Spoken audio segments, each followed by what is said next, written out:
Hey, what's up everyone? Pokemon X and Y to me was a great game. I mean, we got new Pokemon, we got a new region, we got a few custom things like character customization, and we got to ride on the back of Pokemon. So with the new games Pokemon Sun and Moon, what will it take to be able to beat X and Y? My name is FeintAttacks and today I will be listing off 5 things Pokemon Sun and Moon both need to be able to beat X and Y. Some things on this list you may or may not agree, and if that's the case then leave your own comments down below in the comments section. I will be happy to read your thoughts on this too, but I'm eager to get my thoughts off, so let's go ahead and jump into this top 5.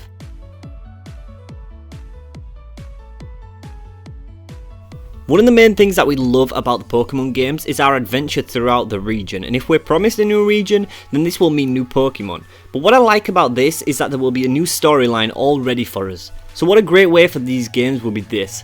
Take a look back at Pokemon Black and White. In Black and White you had the legendary Pokemon Reshiram and Zekrom on the alternative covers of what you thought they would originally be on. Now Reshiram is on the cover of Black, as with Zekrom on the cover of White, but the colours of Pokemon made no sense being on the different boxing art and the games. Now if we take a look at Pokemon Sun and Moon logo, you have the diamond shaped on the logo, and also this shows you on the Pokemon Sun logo you have a blue diamond between them as the same colour as the Pokemon Moon symbol, and on the Pokemon Moon logo you have an orange diamond on the logo, same as the Pokemon Sun symbol. Now as I think about this, we could see an alternative storyline between the games. Now this would be an interesting story to hold between these games, as the Pokemon Moon you capture the Sun legendary to restore the Moon, if that was any part of the storyline, and vice versa with the Sun legendary. Alternative storylines like this will make the Pokemon game story so intelligent and different, it'd be much more interesting than the storyline for Pokemon X and Y.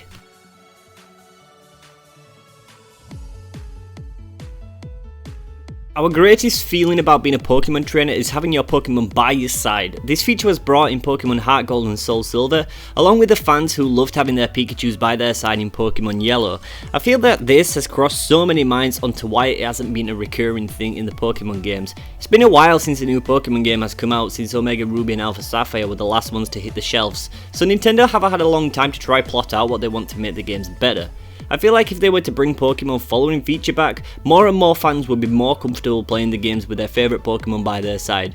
I know this doesn't even happen for every Pokemon fan, they'll still play along the games even if this wasn't a feature. But my favourite games are Heart Gold and Soul Silver due to this single fact alone, and many people want to see this feature back. I'm pretty sure a lot of the fans would appreciate this and want to see this in the new Pokemon games.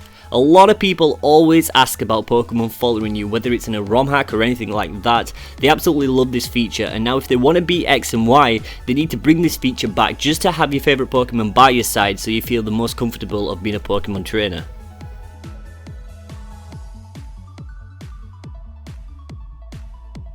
So with Pokemon X and Y, they brought us a great feature, and that was character customization. A lot of people enjoyed changing their clothes throughout their journey, and I did too. It's a feature that never really got looked upon in the old games. It let our trainers connect with us on another level, letting us fully bond with their actual trainer in the game, dressing them on how we would if we was in the games. With Pokemon Sun and Moon, I'm hoping to see this, and I want more of it. With playing dress up aside, I would love to see more character customization in the games of Sun and Moon, letting us have more of an option to choose from. Except from having a small line of clothes, hats and shoes to choose from, I would love to see like a mall or a department store like in the previous games with like a clothes line, or just maybe a whole floor for it. That would be great. We could dress our characters up on a level on how we would feel on a day-to-day basis, and this is a key feature that they could put in Pokemon Sun and Moon, making us feel more in touch with our trainers, and I think it would actually give us like the real feeling of us being in the actual games and travelling throughout the journey. It's something that I really want to see, and I think it would be a bigger step up on beating Pokemon X and Y.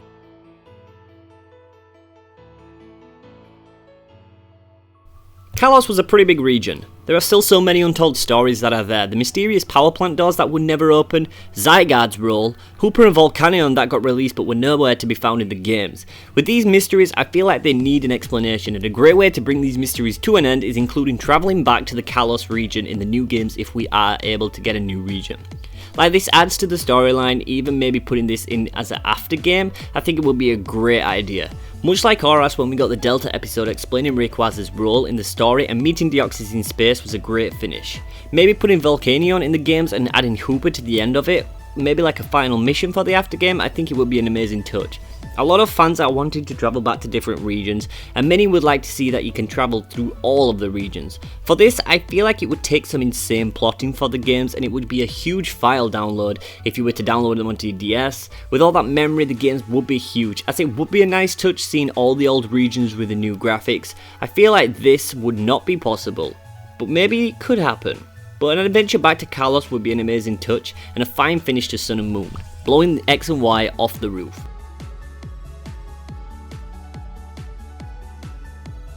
The final touch to this top 5, and what I feel like would need to be a part of Pokemon Sun and Moon, is to be able to leave a cliffhanger. And number 2 on this list mentioned an after game, but imagine if they could put all this after game in and leave it as a cliffhanger lined up for the next Pokemon franchise. In Pokemon X and Y they mentioned the strange souvenir, and the guy that gives you the item says you should come visit my region. As he goes on to say that it's none of the previous regions, so dropping this item in the games with no meaning to the storyline whatsoever gave people so many intentions on what it could be. The strange souvenir relates to a protector and a saviour far from the Kalos region, and it's Mega Rayquaza as the souvenir Pokemon, but the guy still mentions coming to see his region. Now this left people in question onto what he means, so Nintendo tried this once with a cliffhanger, and yes, it did work. Pokemon Sun and Moon got announced, and people speculated a new region, a new Pokemon, so much more onto what this could mean, so I feel like they need to do the same with Pokemon Sun and Moon. It got people hyped on what this guy was saying, and a cliffhanger is something we all love or hate, depends how you go about it. But this was the key thing Nintendo had to do in Pokemon X and Y to keep their fans excited, and I feel like if they were to do the same with the new Pokemon games Sun and Moon, people would go crazy, and I would too, to be honest. The Pokemon 19th movie is based in the Azoth Kingdom, and as I'm far as aware, there ain't nothing in X and Y, so you know straight off the bat already they're being cheeky with what info they're actually leaking. They also mentioned this in Pokemon Omega Ruby and Alpha Sapphire in Team Aqua's and Magma's base, stating Project Azoth. Now Project Azoth is to return the world to the beginning. They also mentioned about natural energy being the key for primal reversion, so this is what I mean when I'm talking about cliffhangers. In Pokemon Omega Ruby and Alpha Sapphire they talk about the war that happened 3,000 years ago, and the final battle of Oras is Rayquaza versus Deoxys. Now if we take a look at Deoxys' Pokédex entry, it states that the DNA of a space virus underwent sudden mutation upon exposure to a laser beam. Now this makes me think of the ultimate weapon. When the ultimate weapon got fired into space then crashing down onto Kalos, maybe when this thing got fired up into space, it hit the virus and it created Deoxys before coming down to pretty much just blow Kalos' ship. Well, on the way it created Deoxys. Now this is strange to say that the final battle you randomly do in Pokemon Omega Ruby and Alpha Sapphire is Deoxys, and it's in space. So Pokemon Alpha Sapphire, are you leaving cliffhangers there? So including cliffhangers in a game are so important because it leaves us all wondering, speculations on what's going to happen next. Does it relate to anything? I don't know, but maybe this is why I feel like it needs to be included for Pokemon Sun and Moon. It will be a perfect ending for a perfect game. Well, there you have it. I feel like if they include all of these into Pokemon Sun and Moon on this list, it would beat X and Y and line up for one of the best Pokemon games out there. Now that's not mentioning if any of the previous games are your favourite too. Anyways, if you did enjoy, be sure to give it a thumbs up and leave a comment down below, as it took so long to edit this, guys, so leaving a like is always greatly appreciated, and I highly recommend you leave your comments so we can think about this and get your own thoughts off on what you think Sun and Moon need to be able to beat X and Y. But with all that being said, I hope you did enjoy it. My name is FeintAttacks, and I will see all you guys next time. Laters.